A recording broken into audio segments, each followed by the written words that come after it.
saved by a whisper. A secret letter exposed my neighbor's deadly plan for my cat.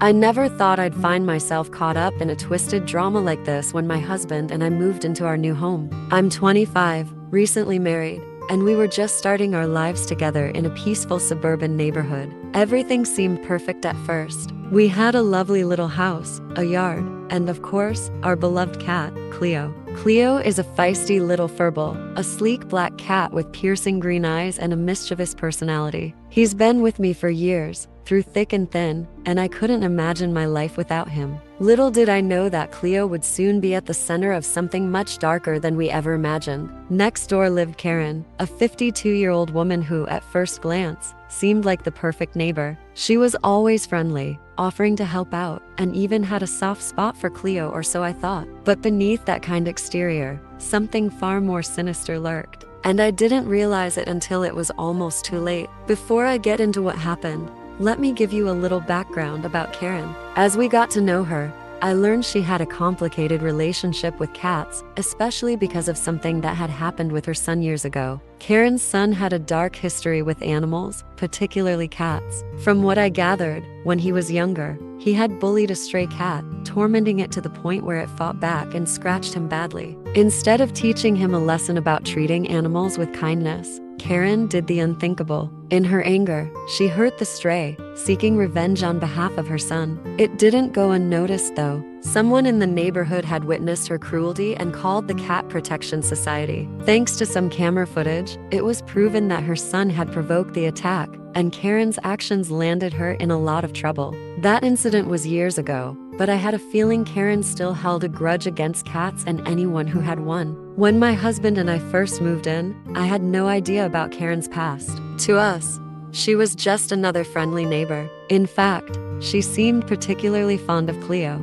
She would always ask about him, make little jokes about how handsome he was, and even offered to feed him if we were ever away for work. Looking back, there were signs that something was off. The way her smile never quite reached her eyes when she looked at Cleo, the fleeting moments of disgust she'd quickly hide, none of it seemed alarming at the time. I chalked it up to her just being quirky. We didn't think much of it when we started letting Karen help out with Cleo while we were at work. My husband and I both have demanding jobs, and on days when we work late, it was convenient to have someone nearby who could check on him. Karen was more than willing, and I was grateful for her help. She'd send me texts saying how much Cleo enjoyed her visits, how she played with him and made sure he was fed. Everything seemed fine. That is, until one day, when a letter slipped under our back door changed everything. The letter was anonymous, and at first glance, it seemed like something straight out of a movie. The handwriting was messy, like whoever wrote it was in a rush, or maybe too nervous to take their time. It read, "Be careful of Karen. Don't let her feed your cat anymore. You'll regret it if you do." My heart raced as I read and reread the note. What did this mean? My husband and I sat down that night, staring at the letter, debating what to do. We had no idea who sent it or if it was even real. Was it some kind of prank? But something about it gnawed at me. Cleo had been acting a little off lately. He wasn't as playful as usual and seemed a bit lethargic. I chalked it up to him being tired or the change in routine since we moved. But after reading that note, I couldn't shake the feeling that something was seriously wrong. The next day, we decided to take Cleo to the vet, just to be sure. It felt a little over the top, but better safe than sorry, right? When we explained the situation to the vet, she ran some tests. What she found left me shaken to my core. Cleo had small traces of a toxic substance in his system. It wasn't enough to kill him outright, but the vet explained that if he had continued to ingest it over time, it could have been fatal. Someone had been poisoning our cat. The vet asked if we had any idea who could have done this. I immediately thought of Karen, but it seemed so absurd. She had been nothing but nice to Cleo, at least.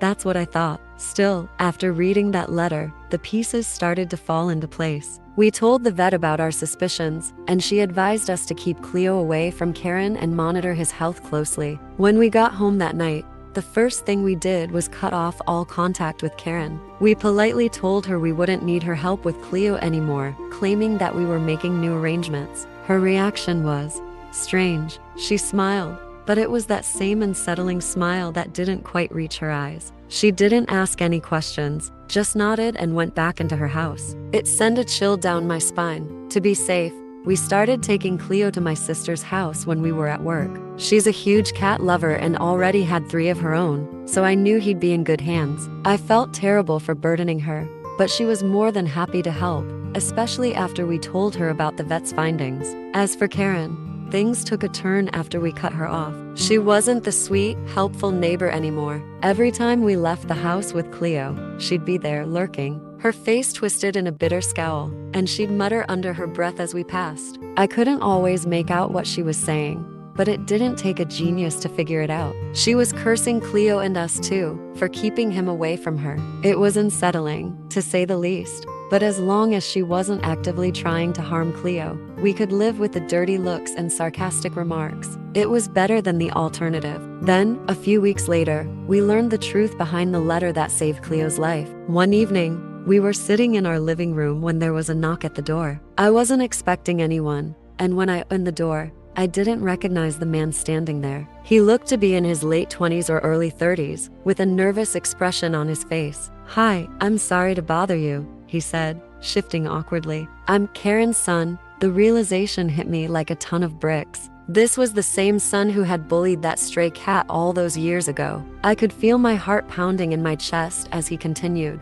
"I know this is going to sound strange, but I was the one who sent you that letter," he admitted, glancing around as if making sure no one else was listening. "I don't live here anymore, but I came back to visit my mom, and I saw your cat. I had a bad feeling." He went on to explain that while he didn't get along with his mother, he knew her well enough to sense when something wasn't right. He had seen the way she looked at Cleo and recognized that same old hatred she harbored for cats. He didn't know the details of what she had planned, but he knew enough to warn us, even if it was anonymously. "I'm really sorry for everything that happened with that stray," he said, his voice thick with guilt. "I was just a stupid kid back then, but I should have known better. I didn't, and my mom, well, you've seen how she is." He didn't stay long, but his visit confirmed what we had suspected all along. Karen had been trying to harm Cleo, likely as some twisted form of revenge for what had happened years ago. Her son, racked with guilt and knowing how dangerous his mother could be,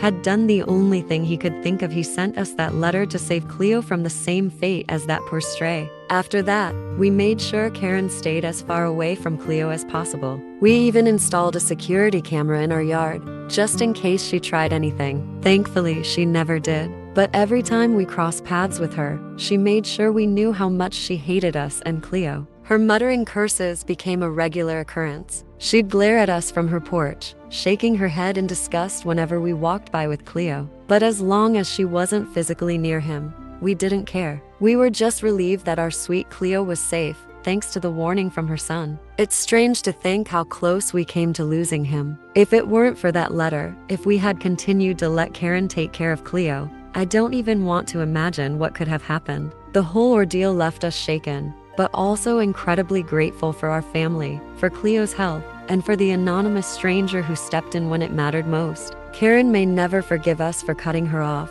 but after everything that happened, we're perfectly fine with that. She can mutter and glare all she wants. Cleo is safe, and that's all that matters to us.